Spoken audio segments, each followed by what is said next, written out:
చంద్రబాబు నాయుడు బయటకు వచ్చాడు.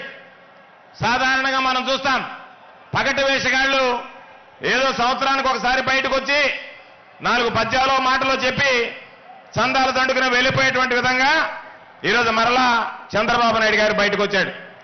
రకరకాలైనటువంటి వాగ్దానాలు చేస్తున్నాడు. నిన్నటిదాకా చంద్రబాబు ఏం చెప్పాడు? జగన్మోహన్ రెడ్డి గారికి పరిపాలన అంటే చేత కాదు, జగన్మోహన్ రెడ్డి గారికి బటన్ నొక్కడం ఒకటే తెలుసు అని చెప్పి మాట్లాడాడు. అదే చంద్రబాబు ఈరోజు నాలుక మడత పెట్టి జగన్మోహన్ రెడ్డి గారు ప్రజల కోసం ఒక్క బటన్ నొక్కితే నేను 5 బటన్లు నొక్కడానికి సిద్ధంగా ఉన్నాను అని చెప్పి మాట్లాడాడు. మొన్నదాకా ఏం మాట్లాడాడు? కరోనా కష్టకాలంలో పిల్లల్ని స్కూలుకు పంపించకపోతే ఎవడి బాబు సొమ్మని తల్లుల ఖాతాలో జగన్మోహన్ రెడ్డి గారు బటన్ నొక్కి అమ్మఒడి జమ చేశాడు అని చెప్పి అడిగాడు. ఈరోజు మొదలుపెట్టాడు. ఒక పెట్టుంటే 15,000, ఇద్దరుంటే 30,000, ముగ్గురుంటే 45,000, నలుగురుంటే 60,000 అని చెప్పాడు. ఒక్కసారి మీరు గుర్తు తెచ్చుకుంటే 2019 ఎన్నికలకు ముందు జగనన్న ఏమి చెప్పాడు? 2014 ఎన్నికలకు ముందు చంద్రబాబు ఏమి చెప్పాడు?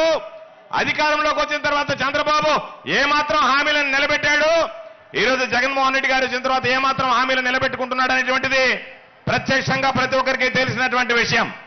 2014 ఎన్నికలకు ముందు చంద్రబాబు నాయుడు గారు నేను రైతు భరోసా ఇస్తా, రైతుకు సంబంధించి రుణమాఫీ చేస్తానని అధికారంలోకి వచ్చి 87,000 కోట్ల రూపాయల అసలు, 24,000 కోట్ల రూపాయల వడ్డీ, 1,11,000 కోట్ల రూపాయల రుణమాఫీ చేస్తానని చెప్పి అధికారంలోకి వచ్చి మొట్టమొదటి సంతకం రుణమాఫీ మీద పెడతాను అని చెప్పి మొట్టమొదటి సంతకం రుణమాఫీ ఎగ్గొట్టడానికి కోటయ్య కమిటీని వేసి రైతులను ఏ విధంగా మోసం చేయాలనేటువంటి ఆలోచన చేస్తే జగన్మోహన్ రెడ్డి గారు అధికారంలోకి వస్తే వైఎస్ఆర్ రైతు భరోసా కింద 4 విడతల్లో ఒక్కొక్క రైతుకి 12,500 లెక్కన 50,000 రూపాయలు అందిస్తానని మాట ఇచ్చి చెప్పిన దానికన్నా మిన్నగా 12,500 13,500కు పెంచి 4 విడతలను 5 విడతలకు పొడిగించి 50,000 ఇస్తానని చెప్పినటువంటి ముఖ్యమంత్రి 67,500 రూపాయలు ఈరోజు రైతుల ఖాతాలో జమ చేయడం జరిగింది అని చెప్పి మీ అందరికీ తెలియజేస్తున్నాను.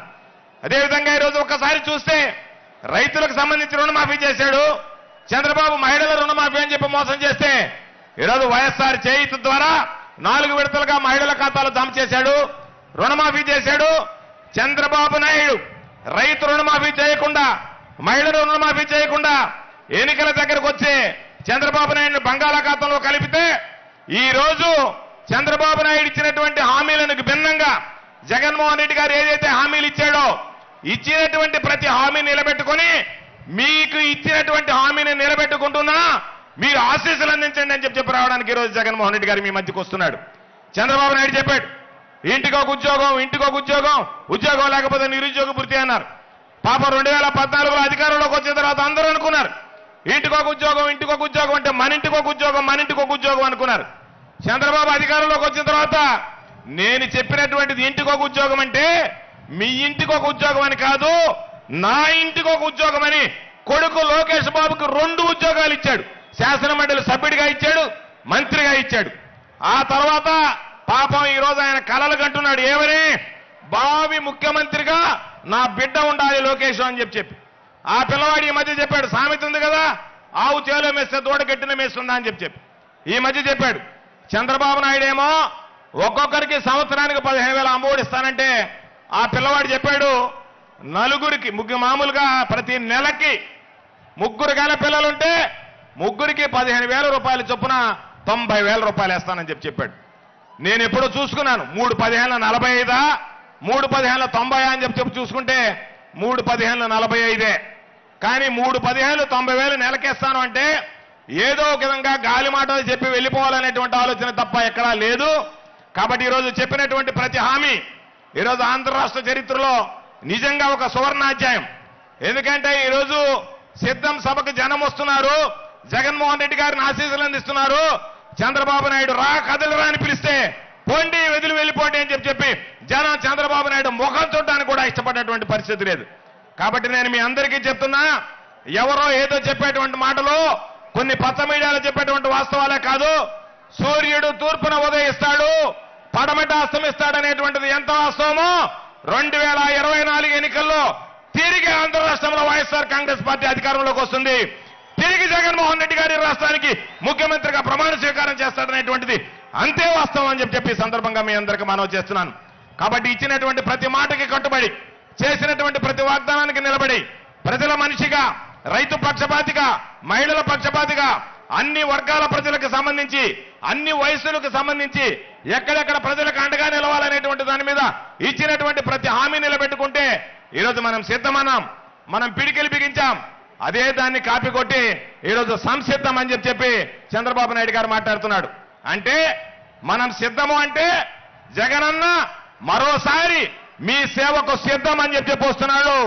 చంద్రబాబు నాయుడు మరోసారి 2014 ఎన్నికలకు ముందు నేను ఏ విధంగా హామీలు ఇచ్చి మిమ్మల్ని మోసం చేశానో ఆ హామీలు మరొకసారి ఇచ్చి మిమ్మల్ని మోసం చేయడానికి నేను సంసిద్ధంగా ఉన్నాను అని చెప్పి వచ్చేటువంటి సందర్భం అని చెప్పి మీ అందరికీ సందర్భంగా తెలియజేస్తూ, రేపు జరిగేటువంటి ఎన్నికల్లో ఏదైతే మన స్లోగన్ ఉందో వై నాట్ 175, ఖచ్చితంగా నేను మరలా చెప్తున్నా, కుప్పంలో కూడా వైఎస్ఆర్ కాంగ్రెస్ పార్టీ విజయం సాధించడం ఖాయం. ఎందుకంటే చంద్రబాబు నాయుడు సొంత ఊరిలో పోటీ చేయలేనటువంటి వాడు. చంద్రబాబు నాయుడిది నారావారిపల్లి, చంద్రగిరి నియోజకవర్గం. చంద్రగిరి నియోజకవర్గంలో సొంత ఊర్లో, సొంత గ్రామం ఉండేటువంటి వారిలో జన్మభూమిలో పోటీ చేయలేక వెళ్ళిపోయినటువంటి చంద్రబాబు ఈరోజు కుప్పం వెళ్ళాడు. కుప్పంలో సమగ్రంగా ఎవరు దృష్టి పెట్టలే.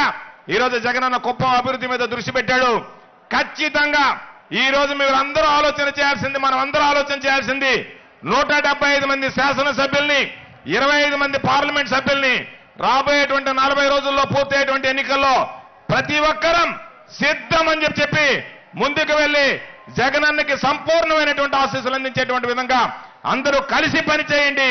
చేయి చేయి కలిపి జగనన్న విజయమే జయంగా మరలా జగనన్న ఆంధ్ర రాష్ట్ర ప్రజానీకానికి సేవలు అందించేటువంటి విధంగా అందరూ కలిసి పనిచేసి జగనన్నని మరలా తిరిగి ముఖ్యమంత్రిని చేసుకుందామని చెప్పి ఈ సందర్భంగా మీ అందరికీ మనవి చేస్తూ, పెద్ద ఎత్తున విచ్చేసినటువంటి ప్రతి ఒక్కరికి పేరు పేరున చేతులు జోడించి హృదయపూర్వకమైనటువంటి ధన్యవాదాలు తెలియజేసుకుంటూ మీ అందరి దగ్గర సెలవు తీసుకుంటున్నా. జై హింద్, జై జగన్.